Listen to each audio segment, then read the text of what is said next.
Assalamualaikum warahmatullahi wabarakatuh, ibu-ibu, bapak, apa kabar? Semangat betul ibu-ibu di malam ini nih, kayaknya udah tahu tamunya siapa. Udah sering ya Bu ya lihat tamu yang malam ini nih, warawiri di televisi ya. Dan salah satu yang menjadi tanggung jawab dari tokoh kami yang akan saya ajak bincang selama 1 jam ke depan adalah tanggung jawabnya menjaga kerukunan umat di tanah air. Sebagai Imam Besar Masjid Istiqlal. Sudah tahu, Kiai Haji Ali Mustafa Yakub. Silakan Bapak. Bapak, Assalamualaikum. Waalaikumsalam warahmatullahi wabarakatuh. Silakan Pak. Assalamualaikum Ibu. Ya. Waalaikumsalam. Kita lihat dulu ini ada profil Pak Ali yang sudah Ya, kami ya. persiapkan sebelumnya.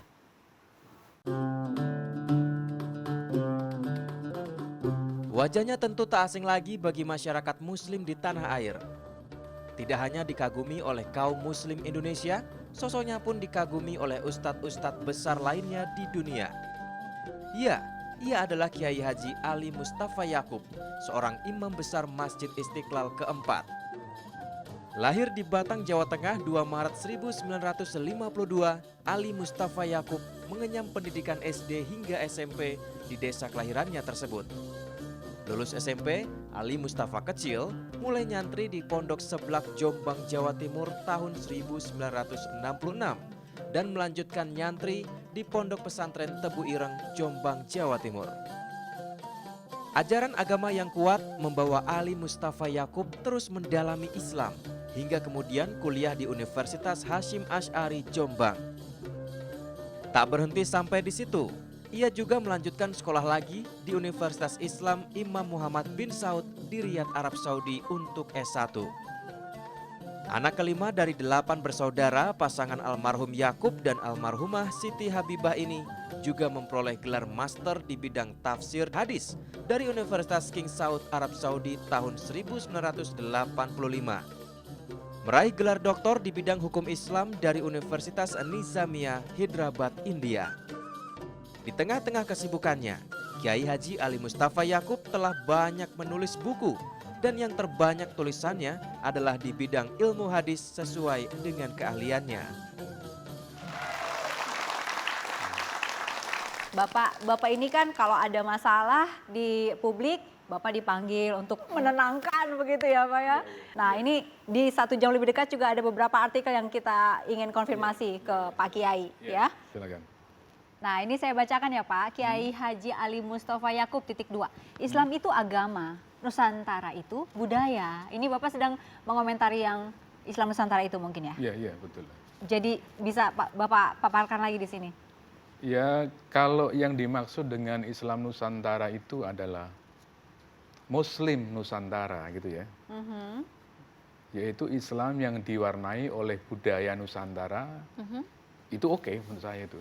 Seperti saya berpakaian ini kan, ini pakaian Nusantara kan, peci gitu kan, bukan pakaian Arab gitu.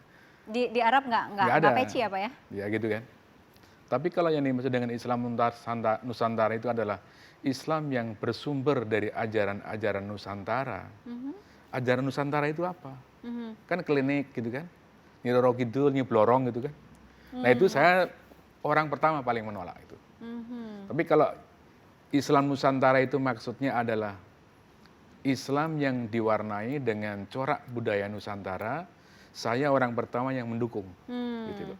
Oke, Gitu. kalau misalnya baca Al-Quran dengan langgam salah satu provinsi misalnya Jawa Tengah misalnya, itu gimana? Jadi membaca Al-Quran itu dengan lagu apa saja ya. Lagu Timur Tengah, lagu mana saja, asal memenuhi 5 syarat, itu nggak ada masalah. Oke. 5 syarat itu 5 satu, syarat yang pertama? tajwidnya oke, makhrajnya oke, kemudian tata krama, adabut tilawahnya oke. Kemudian lagu yang dibacakan bukan lagu yang biasa dipakai oleh orang-orang kafir dan orang-orang pelaku maksiat ya. Dan yang kelima, tidak memaksa-maksa diri ya gitu kan. Artinya apa? Ada note dulu kemudian bacaannya mengikuti note itu. Nah, kalau 5 ini terpenuhi, lagu apa aja boleh.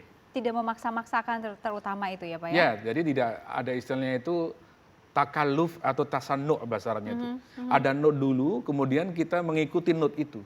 Jadi lagu yang dibolehkan itu yang lagu yang istilahnya itu spontanitas irtijali begitu ya. Silakan. Jadi ya. istilahnya kalau harusnya pendek tidak dipanjang-panjangkan, Ya, harusnya ya. panjang tidak dipendek-pendekkan begitu ya. Itu kalau sampai merubah makna itu berbahaya. Itu berbahaya. Iya, berbahaya kalau sampai merubah makna itu. Oke, oke. Baik, ini ada artikel berikutnya lagi. Ali Mustafa Yakub _2, banyak agen Zionis di Indonesia. Ini Bapak sedang komentar yang mana ini Pak, maksudnya Pak? Ini salah satu protokol Zionisme ini. Protokol Zionisme itu adalah sebuah keputusan Kongres Yahudi sedunia di Swiss pada tahun 1897 ya. Ini tujuannya adalah bagaimana untuk menguasai dunia. Gitu ya. Dalam rangka mendirikan negara Israel Raya agar tidak ada gangguan sama sekali. Maka keluarlah protokol Zionisme, jumlahnya ada 24 protokol. Nah, nomor 7 itu jelas sekali mengatakan di kawasan Eropa dan demikian pula di benua-benua lain, kita wajib menciptakan konflik, gitu kan? Mengobarkan api permusuhan dan pertentangan. Maka dari sini saya punya sedikit kesimpulan. Setiap ada konflik, mungkin ada agen-agen Zionis di situ.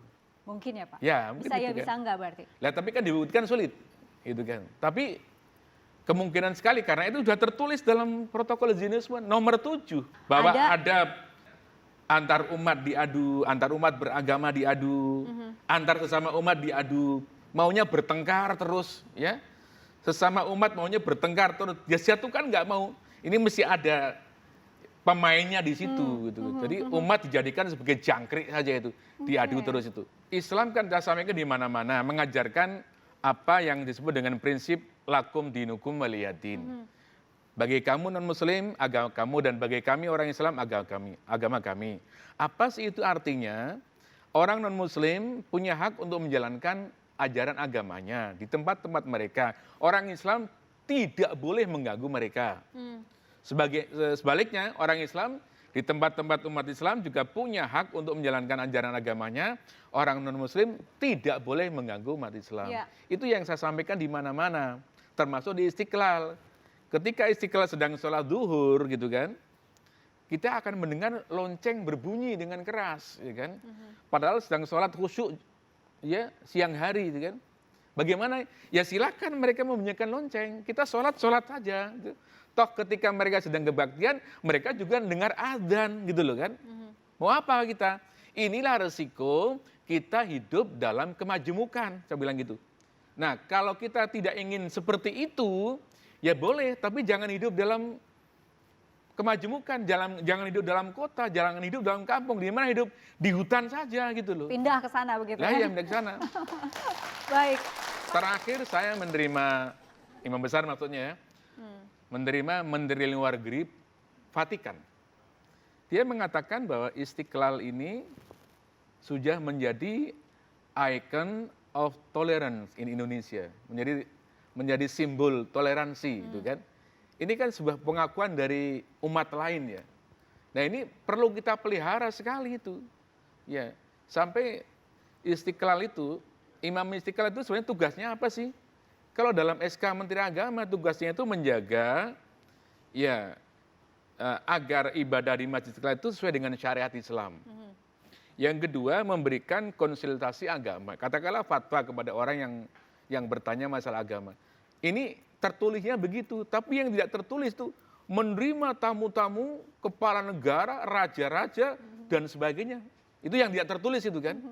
Ya saya itu sampai melanggar aturan pernah gara-gara mau menerima tamu itu kan. Yang bagian mana nih Pak yang melanggar aturannya nih Pak? Nah, jadi jam 9 pagi saya harus menerima tamu yang di Pertuan Agung Raja Malaysia. Jam 9 pagi. Ya. Maka saya dari rumah jam 7 pagi berangkat. Saya kan tinggal di Cirende Ciputat. Ya. Sampai di Pasar Jumat jalan macet total gitu kan. Bingung saya ini bagaimana ya. Berjalan terus sampai di Pondok Indah, saya masuk ke pos polisi langsung, belum. Begitu lihat saya langsung siap Pak gitu kan.